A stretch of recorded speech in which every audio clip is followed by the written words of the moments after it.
Well, well, well. Did not think I'd be making this video today. Did not think I'd be making this video this week. As I alluded to, and you probably heard if you're following, obviously if you're following One Piece, that there's not a chapter this week. And there isn't. Allegedly.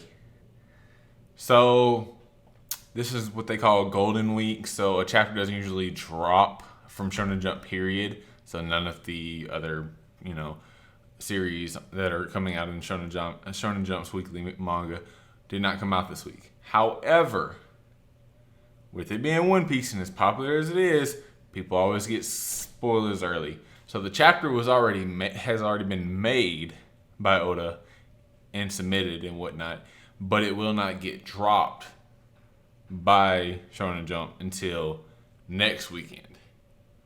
So, if you do not want to be warned or spoiled, click off the video. However, I've seen pretty much every other content creator cover this chapter, so I want to go ahead and just get mine out there, just because, hey, it's already out there, and I don't feel like I should keep this out and keep this to myself. Obviously, other people aren't keeping it to themselves. So, chapter 1082. So, my predictions were kind of true. I did say this was going to be a buggy chapter. I did say it would be a buggy chapter. So, it wasn't necessarily a buggy W, like how, Blackbeard and Shanks had a W, but it was buggy hype. Now, obviously, we get the whole Buggy is like obviously not the actual real. He's not a real qualified to be an actual Yonko in power. But the thing people always forget is Yonko isn't always just about power. It's also about the stature and the influence that they have. Obviously, Buggy conveniently so has influenced a lot of strong henchmen. Now, granted, obviously, people like Mihawk and Crocodile, they know this guy's bullshit, but still, they realized that Buggy's been able to amass this following, and Crocodile and Mihawk both see it beneficial to stick with it, even though they have to act like this guy's the figurehead. Even though in this chapter we see them just chop up Buggy and have him just hanging, in a back room. So we get the fact that Buggy, apparently, he didn't always hate Shanks the way he said he hated Shanks at the very beginning of One Piece back in Orange Town. Obviously, he still references why he's mad. He's also still mad at Shanks, but he envisioned Shanks to take over Roger's place. He envisioned Shanks to be the next Pirate King. He wanted Shanks to be the next Pirate King. He knew Shanks had what it took, but Shanks at the time after Roger's execution kind of gave up on it. He didn't give up on being a pirate, but he didn't have that ambition to be the Pirate King or go over to be the Pirate King. And this infuriated Buggy because it's kind of like, you're putting your hopes and dreams, that not really hopes and dreams, but you're putting you want this other person to do something because you believe in that person, and they just don't believe in themselves. They don't do it, so you're kind of annoyed. So that's kind of what Buggy does. And then he also throws in there he's pissed that you're the reason I lost that treasure map or that treasure at the bottom of the ocean, because obviously Buggy can't. It was funny he didn't reference you're the reason I ended up having a devil fruit. He just referenced that he lost the treasure because of him. So it's just kind of cool. But all in all, the chapter was pretty much just hyping up Buggy per se to morale wise. This guy actually has he might not have power and he might be a meme, but at least he has some type of heart and ambition, because he gives a mini speech telling all his henchmen that they're ready to go get the One Piece. They want to go become king of the pirates and whatnot. And so there's gonna be constant strife due to translations. And obviously, since the official chapter doesn't come out until next weekend, we just have to deal with the translations that we got. And the translations that we have, so there's two different ones. There's TVC scans and OP scans. And on TBC scans, which came out, or TCB scans that came out first, it had Mihawk saying, "You really expect us to pick a fight with Blackbeard, red haired, and straw hat?"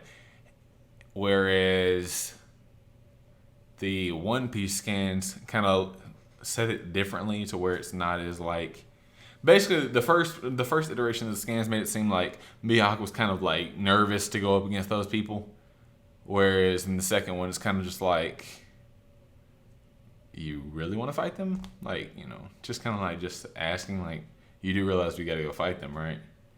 So I don't know. When you read it, you feel differently depending on who you are.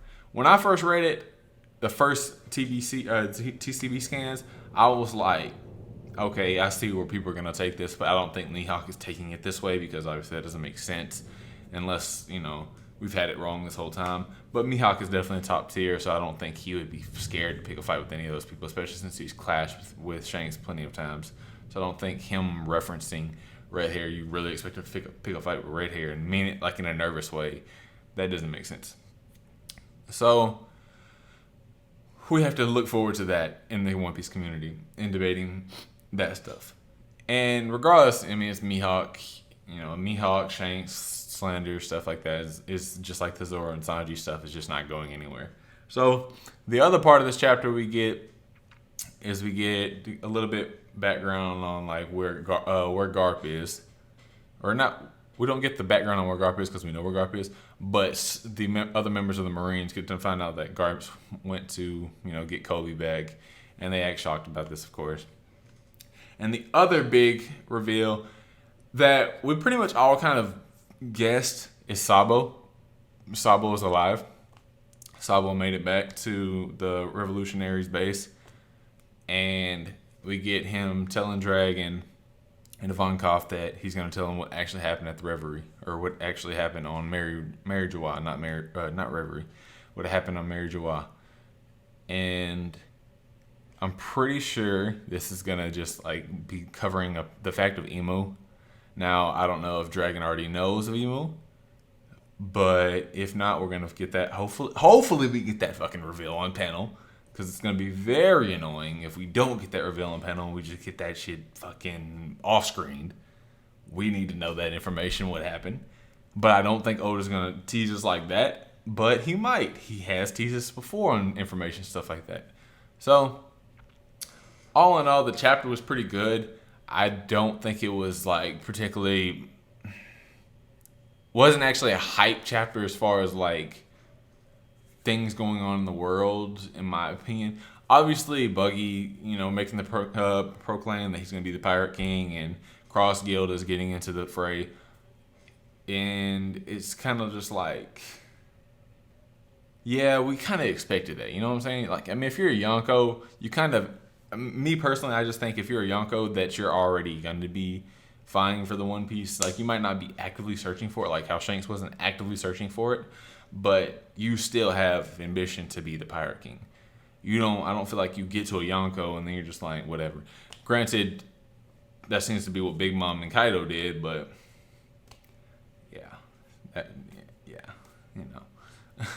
But nevertheless, if you haven't read the chapter, I hope you didn't care for spoilers. I didn't go too in depth, but if you did read the chapter, let me know what you thought in the comments. Like always, hit the subscribe button, please. It helps a lot. And hit the like button and let me know what you guys think. All right, y'all. Peace.